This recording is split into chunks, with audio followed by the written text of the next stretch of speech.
Doucement, et prudemment, stop, pose derrière, oui, c'est bien ça. La mise à l'herbe, c'est une période super importante, autant pour les brebis que pour nous en fromagerie.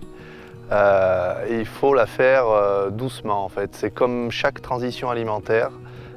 Tout ce qui est une variation alimentaire pour la brebis, ça doit se passer dans la longueur, tranquillement, parce qu'elle a toute une flore au niveau de sa panse à modifier pour pouvoir digérer de l'herbe qui ne se digère pas du tout de la même manière que du foin.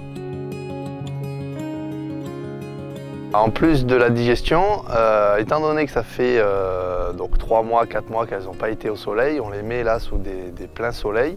Alors ça les recharge en vitamines, c'est super important pour elles, mais trop, ça leur fait aussi des coups de soleil. Et notamment sur la mamelle, qui est une partie quand même assez exposée chez la brebis laitière, parce qu'elles ont une grosse mamelle, et donc après on se retrouve avec des mamelles toutes rouges, alors qu'elles sont en lactation, avec la peau qui va peler, voilà, comme chez l'homme, et il faut l'éviter, quoi.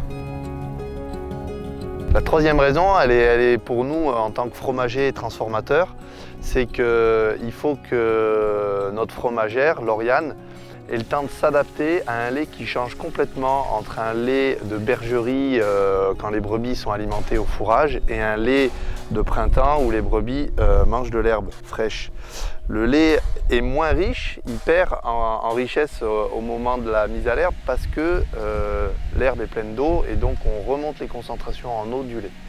Donc on a un lait qui est un peu moins riche, un peu plus fluide et ça, sur le cahier, sur toute la transformation fromagère derrière, ça demande des adaptations. Donc en fait, elles resteraient bien dehors plus longtemps, c'est sûr, mais on se doit de les rentrer parce que sinon elles peuvent avoir des tétanies d'herbage, elles peuvent avoir après des fesses vraiment toutes molles, voilà, déshydratation. Donc on y va petit à petit.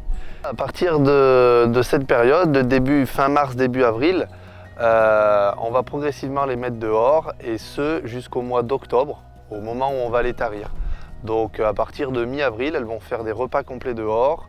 Puis l'été, elles vont sortir toute la nuit quand il va faire vraiment très chaud la journée. On va les laisser chômer en bergerie à l'ombre.